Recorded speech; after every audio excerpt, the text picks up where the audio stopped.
Hi friends, this is বানি and welcome to my channel. বন্ধুরা, আজকে আমি তোমাদের জন্য কিছু দারুণ ওয়ার্ড নিয়ে এসেছি, কিছু স্মার্ট ওয়ার্ড নিয়ে এসেছি। দেখো, আমরা যত ওয়ার্ড জানবো, যত শব্দের ব্যবহার জানবো, ততই আমরা সেন্টেন্সগুলোকে সুন্দরভাবে তৈরি করতে পারবো, একটা কনভারসেশনকে স্মুথলি কন্টিনিউ করতে পারবো। বারবার একটা সঠিক সময়ে ওয়ার্ড খুঁজতে গিয়ে আটকে যাব না, যে এখানে আমরা কোন ওয়ার্ডের ব্যবহার করব। দেখো, আজকের প্রত্যেকটা ওয়ার্ড খুবই ইউজফুল। আমরা প্রায় সময় এই ওয়ার্ডগুলোর ব্যবহার হতে দেখি, তাই প্রত্যেকটা ওয়ার্ডকে খুব মন দিয়ে বোঝার চেষ্টা করো। সেন্টেন্সে আমরা এই ওয়ার্ডগুলোকে ঠিক কোন অর্থে ব্যবহার করছি, কিভাবে ব্যবহার করছি। আমি প্রত্যেকটা ওয়ার্ডের সাথে এক্সাম্পল দিয়ে তোমাদেরকে বুঝিয়ে দেওয়ার চেষ্টা করব সেন্টেন্সে এগুলোকে আমরা কিভাবে ব্যবহার করতে পারি। তো তোমরা কোথাও যাবে না, আমার সাথে ভিডিওটা একদম শেষ পর্যন্ত থাকবে। যারা নতুন, অর্থাৎ প্রথম আমার ভিডিও দেখছো, তারা প্লিজ চ্যানেলটাকে সাবস্ক্রাইব করে নিও, তাহলে যখনই আমি ভিডিও আপলোড করবো তোমরা নোটিফিকেশন পেয়ে যাবে। তো আর দেরি না করে চলো শুরু করা যাক আজকের ভিডিও। সবার আগে আমরা যে ওয়ার্ডটা দেখবো সেটা হলো ভালগার।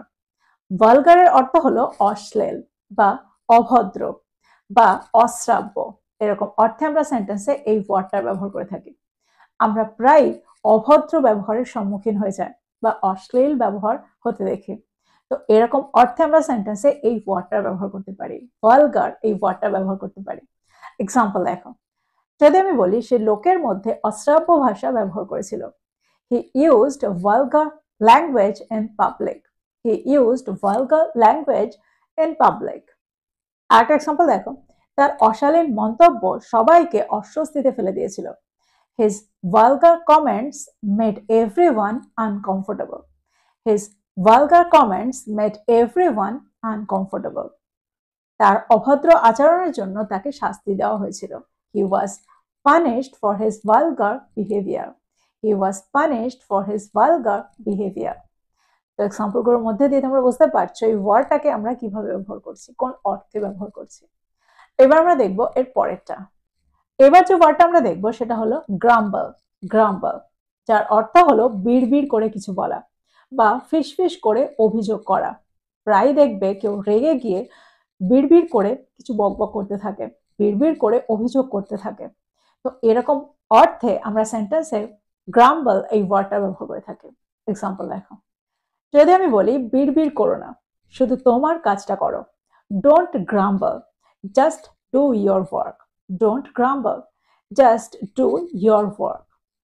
সে বিড়বিড় করেছিল কারণ খাবারটা ঠান্ডা ছিল। She grumbled because the food was cold. She grumbled because the food was cold. আরেকটা এক্সাম্পল দেখো, সে সব সময় বিড়বিড় করে কিন্তু কখনোই প্রকাশ্যে অভিযোগ করে না। He always grumbles but never complains openly. He always grumbles but never complains openly. তো তোমরা বুঝতে পারছো সেন্টেন্সে আমরা গ্রাম্বল এই ওয়ার্ডটাকে কোন অর্থে ব্যবহার করছি। এবার আমরা দেখবো এর পরেরটা। এবার যে ওয়ার্ডটা আমরা দেখবো সেটা হলো ডিসব্যান্ড। ডিসব্যান্ড, দেখো ডিসব্যান্ডের অর্থ হলো ভেঙে ফেলা। কোনো দল, কোনো গ্রুপ বা কোনো সংস্থাকে ভেঙে ফেলার অর্থে আমরা সেন্টেন্সে এই ওয়ার্ডটাকে ব্যবহার করতে পারি, ডিসব্যান্ডের ব্যবহার করতে পারি। এক্সাম্পল দেখো, আমরা চাই না ক্লাবটা ভেঙে যাক। We don't want the club to disband. We don't want the club to disband. আরেকটা এক্সাম্পল দেখো, রাজনৈতিক দলটা সরকার দ্বারা ভেঙে দেওয়া হয়েছিল। The political party was disbanded by the government. The political party was disbanded by the government. দেখো, এই ওয়ার্ডটা হলো একটা ভার্ব। যেহেতু সেন্টেন্সটা প্যাসিভ ভয়েসে রয়েছে, সেহেতু আমরা সেন্টেন্সে ভার্বটা থার্ড ফর্মে ব্যবহার করলাম। দ্যাট মিনস ডিসব্যান্ডেড এর ব্যবহার করলাম। আরেকটা এক্সাম্পল দেখো, যদি আমি বলি ব্যান্ডটি ভেঙে গেলে ভক্তরা দুঃখ পেয়েছিল বা ব্যান্ডটি ভেঙে গেলে ভক্তরা দুঃখী হয়ে গিয়েছিল। যখন ব্যান্ডটা ভেঙে গিয়েছিল ভক্তরা দুঃখী হয়ে গিয়েছিল। সেন্টেন্সটা কি হবে? The fans were sad when the band disbanded. The fans were sad when the band was disbanded. তো তোমরা বুঝতে পারছো সেন্টেন্সে আমরা ডিসব্যান্ড এই ওয়ার্ডটাকে কোন অর্থে ব্যবহার করছি। প্রায় আমরা এই ধরনের কথা বলে থাকি, তো এই ধরনের সেন্টেন্সে আমরা এই ওয়ার্ডটা ব্যবহার করব। এবার আমরা দেখবো এর পরের ওয়ার্ডটা। আচ্ছা, গোপন কথা বা মনের কথা কাউকে বিশ্বাস করে বলার অর্থে আমরা সেন্টেন্সে কোন ওয়ার্ডের ব্যবহার করতে পারি? দ্যাট মিনস এই পুরো ব্যাপারটাকে না বলে একটা ওয়ার্ডের দ্বারা আমরা পুরো ব্যাপারটাকে ব্যক্ত করতে সেন্টেন্সে কোন ওয়ার্ডের ব্যবহার করতে পারি? এখানে আমরা ব্যবহার করতে পারি কনফাইড। কনফাইড এক্সাম্পল দেখো, সে তার চিন্তাগুলো তার মাকে বিশ্বাস করে বলেছিল। She confided her worries to her mother. She confided her worries to her mother. যদি আমি বলি সে সত্যিটা আমাকে বিশ্বাস করে বলেছিল, He confided the truth to me. He confided the truth to me. যদি আমি বলি আমি আমার প্রিয় বান্ধবীকে, আমার সবচেয়ে প্রিয় বান্ধবীকে আমার মনের কথা বিশ্বাস করে বলি। দেখো এই পুরো ব্যাপারটাকে আমরা এটাও বলতে পারি আমি আমার সবচেয়ে প্রিয় বান্ধবীকে বিশ্বাস করি বা আমি আমার সবচেয়ে প্রিয় বান্ধবীর ওপর আস্থা রাখি।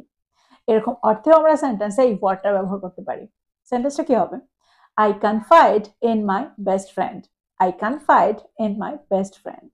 তো এক্সাম্পলগুলোর মধ্যে দিয়ে আমার মনে হয় তোমরা বুঝতে পারলে সেন্টেন্সে আমরা এই ওয়ার্ডটাকে কি করে ব্যবহার করছি। এবার আমরা দেখবো এর পরের ওয়ার্ডটা। এবার যে ওয়ার্ডটা আমরা দেখবো সেটা হলো অবলিটারেট।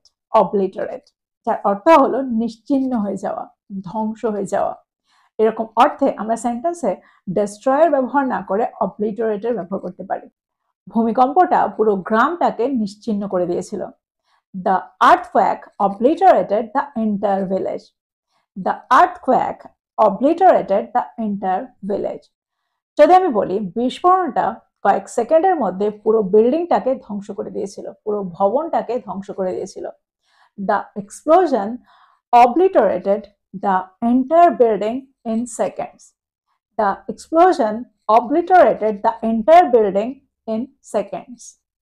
যদি আমি বলি ভূমিধসটা অনেক বাড়িঘরকে ধ্বংস করে দিয়েছিল। The landslide obliterated many houses. The landslide obliterated many houses. তো তোমরা বুঝতে পারছো সেন্টেন্সে আমরা অবলিটারেটকে কোন অর্থে ব্যবহার করছি। এবার আমরা দেখবো এর পরের ওয়ার্ডটা। পরের ওয়ার্ডটা হলো রাপচার। রাপচার আমরা প্রায় সেন্টেন্সে এই ওয়ার্ডটা ব্যবহার হতে দেখি, যার অর্থ হলো ফেটে যাওয়া, ছিঁড়ে যাওয়া বা কোনো সম্পর্ক নষ্ট হয়ে যাওয়া, কোনো সম্পর্ক ভেঙে যাওয়া, বিচ্ছিন্ন হয়ে যাওয়া। এরকম অর্থে আমরা সেন্টেন্সে এই ওয়ার্ডটা ব্যবহার করে থাকি, রাপচারকে ব্যবহার করে থাকি। এক্সাম্পল দেখো, যদি আমি বলি ওজন তোলার সময় বা ওজন তুলতে গিয়ে সে একটা রক্তনালী ছিঁড়ে ফেলেছিল। She ruptured a blood vessel while lifting weight. She ruptured a blood vessel while lifting weight. আরেকটা এক্সাম্পল দেখো, তর্কাতর্কির পরে তাদের বন্ধুত্বটা ভেঙে গিয়েছিল। একটু আগেই আমি বললাম সম্পর্ক ভেঙে যাওয়ার ক্ষেত্রেও আমরা সেন্টেন্সে এই ওয়ার্ডটা ব্যবহার করতে পারি। দ্যাট মিনস বিচ্ছিন্ন হয়ে যাওয়ার ক্ষেত্রেও, কোনো সম্পর্ক বিচ্ছিন্ন হয়ে যাওয়ার ক্ষেত্রেও আমরা সেন্টেন্সে এই ওয়ার্ডটাকে ব্যবহার করতে পারি। তো সেন্টেন্সটা কি হবে? Their friendship ruptured after the argument. Their friendship ruptured after the argument. দেখো এই ওয়ার্ডটাকে আমরা একটা নাউন হিসাবেও ব্যবহার করতে পারি। যদি আমি বলি ফেটে যাওয়া অংশটা বা ছিঁড়ে যাওয়া অংশটাকে ঠিক করতে তাকে অস্ত্রোপচার করতে হয়েছিল বা অস্ত্রোপচারের প্রয়োজন হয়েছিল। সেন্টেন্সটা কি হবে? She needed surgery to fix the rupture. তো এক্সাম্পলগুলোর মধ্যে দিয়ে আমার মনে হয় তোমরা বুঝতে পারছো সেন্টেন্সে আমরা এই ওয়ার্ডটাকে কি করে ব্যবহার করছি, রাপচারকে কি করে ব্যবহার করছি। এবার আমরা দেখবো এর পরের ওয়ার্ডটা। পরের ওয়ার্ডটা হলো ডিফাইল। ডিফাইল, দেখো ডিফাইলের অর্থ হলো অপবিত্র করে দেওয়া, নোংরা করে দেওয়া। এরকম অর্থে আমরা সেন্টেন্সে এই ওয়ার্ডটাকে ব্যবহার করে থাকি, কুলসিত করে দেওয়া। এক্সাম্পল দেখো, যদি আমি বলি পবিত্র স্থানটিকে অপবিত্র করো না। Don't defile the holy place. Don't defile the holy place. ঘৃণায় তোমার হৃদয় অপবিত্র করো না। Don't defile your heart with hatred. Don't defile your heart with hatred. আরেকটা এক্সাম্পল দেখো, আমরা অবশ্যই আমাদের পরিবেশটাকে অপবিত্র করব না। We must not defile our environment. We must not defile our environment.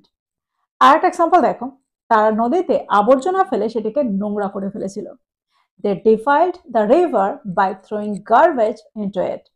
They defiled the river by throwing garbage into it. তো তোমরা বুঝতে পারছো সেন্টেন্সে আমরা ডিফাইল এই ওয়ার্ডটা কি করে ব্যবহার করছি। এর সেকেন্ড ফর্ম হলো ডিফাইলড। তো এই ছিল কয়েকটা স্মার্ট ওয়ার্ড, কয়েকটা অ্যাডভান্সড ওয়ার্ড, যে ওয়ার্ডগুলোকে প্রায় আমরা ব্যবহার হতে দেখি, প্রচন্ড ইউজফুল। আর ঠিক সেই কারণে এই ওয়ার্ডগুলোর সঠিক ব্যবহার তোমাদের জানতে হবে। আমার মনে হয় প্রত্যেকটা ওয়ার্ডকে তোমরা বুঝতে পেরেছো, প্রত্যেকটা ওয়ার্ডকে সঠিকভাবে আমরা সেন্টেন্সে কি করে ব্যবহার করতে পারি তোমরা বুঝতে পেরেছো। তো প্রত্যেকটা ওয়ার্ডকে নোট ডাউন করো আর এগুলো দিয়ে প্রচুর সেন্টেন্স তৈরি করো আর সেগুলোকে তোমাদের প্রতিদিনের কনভারসেশনে ইনক্লুড করো। তো এই ছিল আজকের ভিডিও, এই ছিল আজকের টপিক। ভিডিওটা ভালো লাগলে লাইক করতে ভুলে যেও না, বন্ধুদেরকে শেয়ার করো যারা ইংরেজি শিখছে। So this is all about today. I will be back with another video. Till then, take care. Thank you for watching this video. Bye bye.